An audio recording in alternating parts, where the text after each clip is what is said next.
Kasi ang problema na kinasasangkutan natin, napakalaki ng kaugnayan dito. Nawalan na ng tiwala ang taong bayan ng dahil dito. Nawalan ng tiwala pati yung mga kapital, pati investor, lahat. Bumagsak ang ekonomiya dahil doon. Bakit hindi yun ang unahin mo? Nahirang akong Blue Ribbon Committee chairman noon. At nung bago ko simulan naman yun, ako'y nakipagkita sa Pangulo.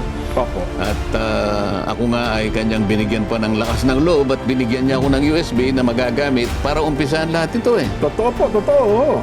Ngayon, lahat nun ay nangyari sa aking palagay na meron siyang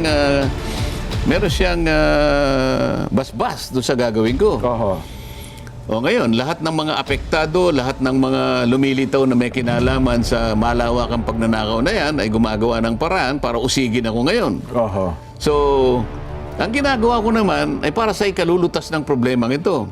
Eh bakit ngayon ako pa ngayon ang ginawa nila ng isang kasong inimbento nila Nako. para sa ganon, matigil ko na itong ginagawa ko. Oho.